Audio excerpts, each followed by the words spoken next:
रमा कीर्तन से होकर घर आई तो देखा दरवाजा खुला हुआ था और पोती पीहू के जोर जोर से रोने की आवाजें आ रही थी। घर के अंदर आई तो बहू ने बताया पीहू के हाथ पर गरम गरम चाय गिर गई। पीहू चने की तरह तड़प रही थी और किसी को हाथ नहीं लगाने दे रही थी। रमा को पीहू की बहुत चिंता हो रही थी। वो ईश्वर से यही प्रार्थना कर रही थी कि बच्ची को जल्द से आराम आ जाए और उसकी आंख कान को कोई हानि ना हुई हो, क्योंकि चाय पीहू के चेहरे से होती हुई उसके हाथ पे गिरी।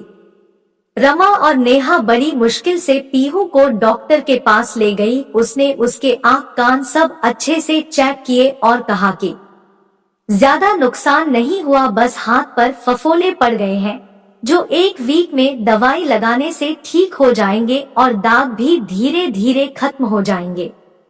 डॉक्टर की बात सुनकर दोनों ने राहत की सांस ली और ईश्वर का शुक्रिया अदा किया।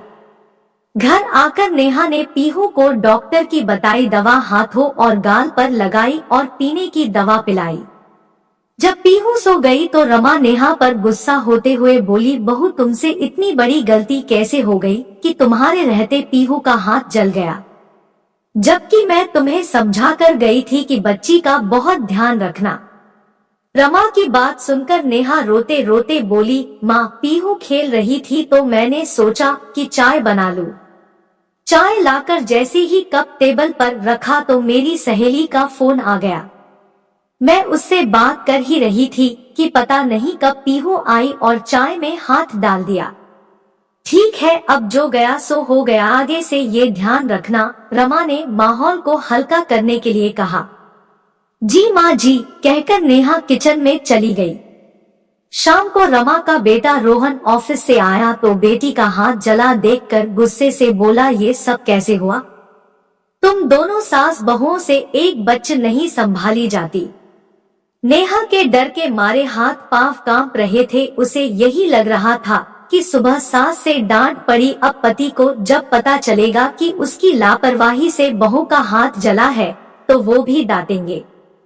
रमा ने नेहा के चेहरे के भावों को पढ़ लिया। उसे नेहा पर बहुत दया आ रही थी, क्योंकि उसने सुबह पहले ही उसे बहुत कुछ कह दिया था और अब बेटा भी गुस्से में कहीं कुछ उल्टा सीधा ना बोल दे। आखिर नेहा ने जानबूझकर तो अपनी बेटी का हाथ नहीं जलाया। गलती तो सबसे ही होती है। वैसे भी बेचारी बेटी का जला हाथ देखकर सुबह से रो रही थी और अपने को कोस रही थी। खाना भी ढंग से नहीं खाया था और अब अगर बेटा भी उसे डांटेगा तो रात को भी खाना नहीं खाएगी और रोती रहेगी। रमा रोहन से बोली, क्या बताऊं बेटा, मेरी लापरवाही से ही पीहू का हाथ जल गया। वो कैसे? मैं चाय टेबल पर रखकर टीवी देख रही थी, मुझे लगा पीहू खेल रही है, इसलिए मैंने ज्यादा ध्यान नहीं दिया। पता नहीं कब वो खेलते खेलते आई और चाय में हाथ डाल दिया। चाय गर्म थी इसलिए उसका हाथ जल गया।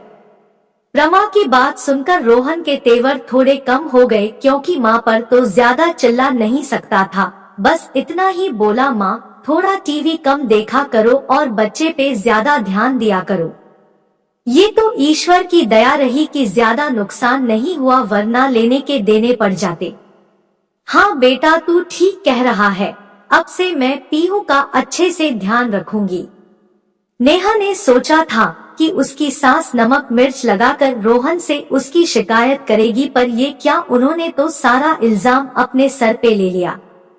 नेहा की आंखों में आंसू आ गए। वो उस समय तो कुछ नहीं बोली। दूसरे दिन जब रोहन ऑफिस चला गया तो वो रात से बोली, माँ आपने कल सारा इल्जाम अपने सर क्यों ले लिया, जबकि गलती मेरी थी। बहू माना कि मैं तेरी सास हूँ, पर मेरे सीने में भी माँ का दिल ही धड़कता है। तुझे सारा दिन डरती देख मेरा मन भी तड़प रहा था।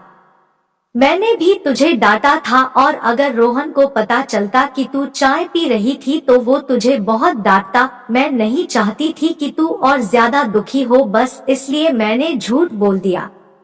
नेहा ने रमा को प्यार से गले लगाया और बोली, सच माँ, आपने जिस तरह से मेरे दुख को अपना दुख समझा, ऐसे कोई माँ ही करती है अपनी बेटी के लिए।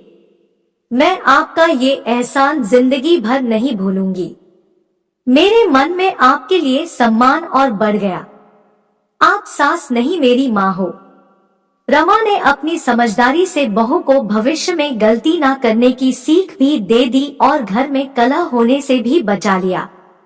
दोस्तों, घर के बड़े यदि समझदारी से छोटों को उनकी गलती का एहसास कराएं तो इससे घर में शांति तो बनी रहती है, साथ ही साथ बड़ों का मान सम्मान भी बना रहता है। आपको मेरी कहानी कैसी लगी कमेंट के माध्यम से बताएं।